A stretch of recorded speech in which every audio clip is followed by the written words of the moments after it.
Prince William has thanked emergency services and crews working tirelessly to tackle wildfires across the country, saying his thoughts are with those who've lost their homes. It comes after the Prime Minister deployed military personnel to help battle blazes. Please, everybody, take the greatest of care. In fact, don't light anything in an outdoor space right now. Britain is a tinderbox right now. And please just have that in your mind. We're going to go into the rest of the weekend that is a difficult weekend. This is not over by any means. We've got 37 fires smouldering around the country, so it could. Well, there you go. This is GB News Originals. I'm Emily Carver. Please do give this video a like and subscribe to our channel for more content like this. And do leave a comment. Let me know what you think. Be more, so please bear that in mind. Now, millions of phones, probably yours, sounded across England and Wales last night. The government issued this emergency wildfire alert.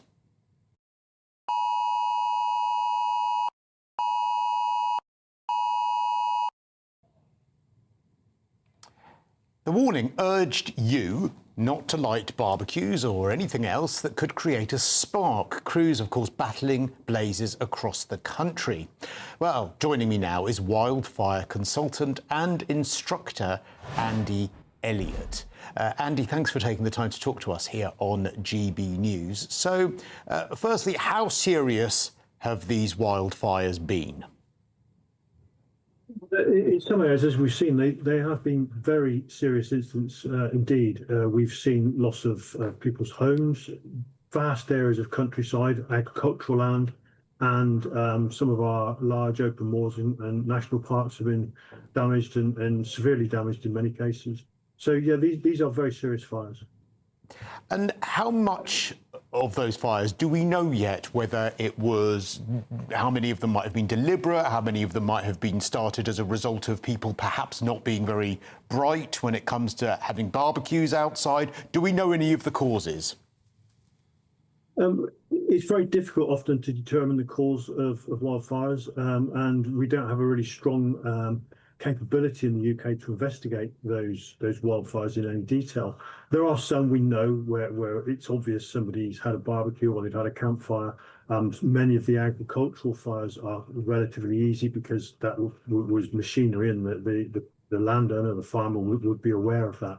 So many causes we do know, but there are probably at least as many that are still unknown, and we probably never will know the cause of those fires.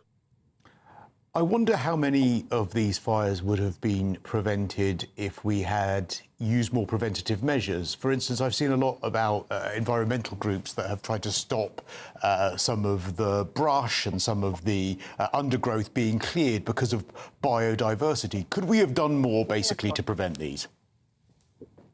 We can always do more. We are moving into a new regime of wildfire in the UK. And it's something that we need to adapt to and to mitigate to. And as a nation, we need to learn from other countries that have gone through similar issues. So, yeah, there are things we can do. We can change land management practice. We can change agricultural practice. But really key to this is around the British public learning how to live in these high fire-prone times, particularly when we've got drought and heat waves as we have right now. I guess what I'm getting at overall, though, is whether the seriousness of these fires, and no one's saying that they're not serious, but do you think that they justified the emergency alert that people received to their phones? Many people really quite scared by receiving those alerts when really what we were told was it was dry and lighting fires is not a wise idea. I think it is justified. People have lost their homes, and much of that is due to carelessness. And there is an urgent need to alert the British public to the dangers that we currently face. And if we have more fires, particularly in what's known as the rural-urban interface, this is where vegetation, parks and farmland meet homes.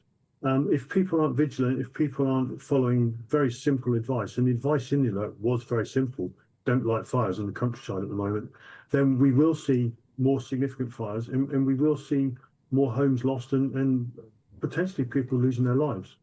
And no one's saying that's not common sense information. I just wonder whether the emergency alert, which was meant to be for things like, I mean, literally nuclear wars, literally just the most catastrophic events that affect the whole of the UK. Was that the right tool for this? When all of this information is out there, the media are talking about it, the newspapers are talking about it. Was the emergency alert the right mechanism for this?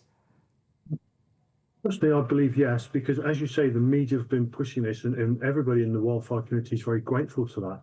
And we've been pushing this for a long time, yet we are still getting people in the countryside lighting barbecues. People are still having bonfires in their gardens.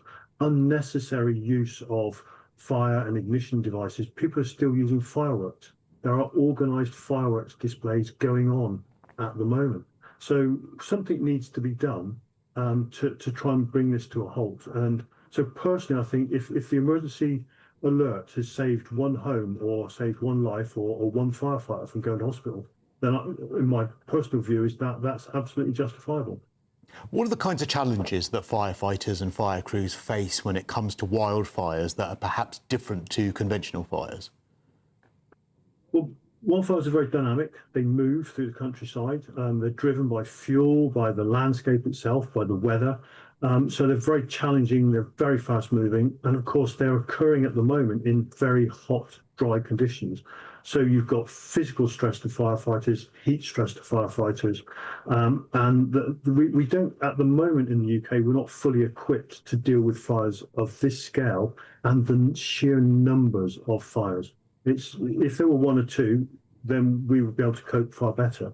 But there are fires all over the UK at the moment, and that's putting a huge stress on the fire services, and also the land management sector, all of whom are chipping in to do what they can to help manage these.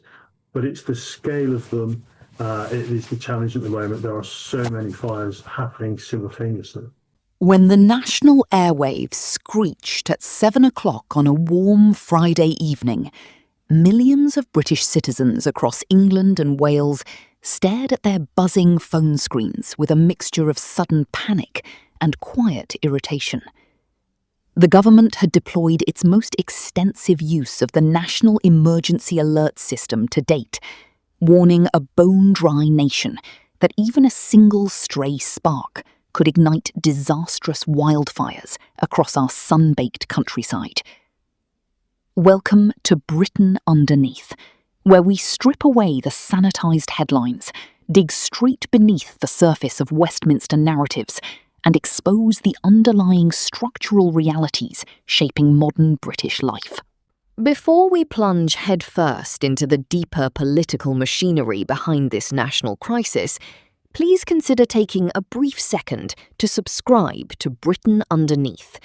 Joining our growing community of discerning viewers helps sustain our independent research, ensures you never miss our deep dive analysis, and keeps this channel delivering the grounded commentary you rely on. Now, let us dive straight into the heart of this unfolding national dilemma. The official alert message was explicit, cautioning that disposable barbecues, garden incinerators, and rogue fireworks pose a catastrophic risk to life, property, and overworked emergency services. From the gutted housing developments in Stourbridge to the scorched national parks and agricultural fields currently smouldering across 37 distinct sites, the sheer physical reality of a dry summer has laid bare the vulnerabilities of British infrastructure. Yet, as military personnel deploy to assist frontline fire services and political leaders tour damaged neighbourhoods pledging emergency funding, a second, equally ferocious battle is taking place across newsrooms and public forums. That battle centres on a fundamental question of state authority. When should a government reach directly into the pockets of millions of citizens to sound an alarm? And where lies the boundary between prudent crisis management and overbearing state intervention?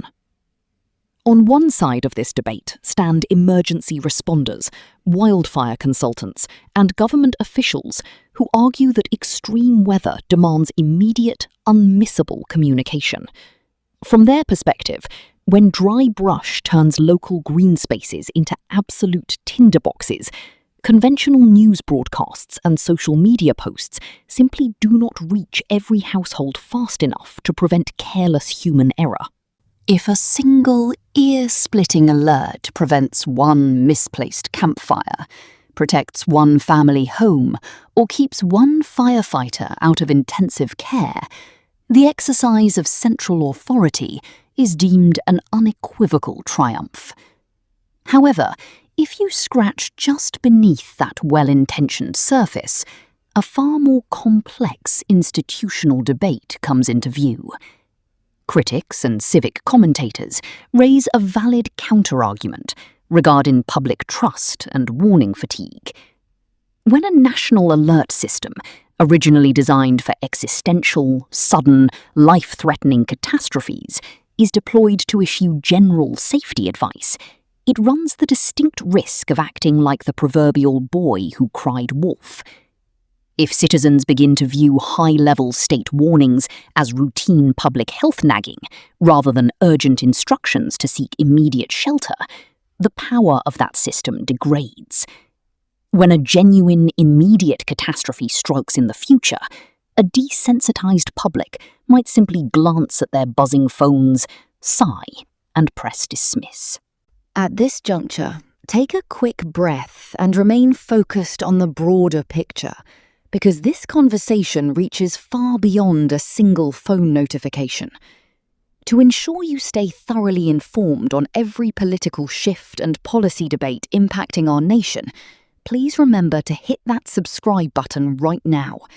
Your ongoing support is the backbone of Britain Underneath, allowing us to produce this level of thorough, continuous coverage week after week. Beyond the immediate debate over phone notifications, the underlying crisis exposes decades of policy choices surrounding UK land management, water storage, and agricultural regulation.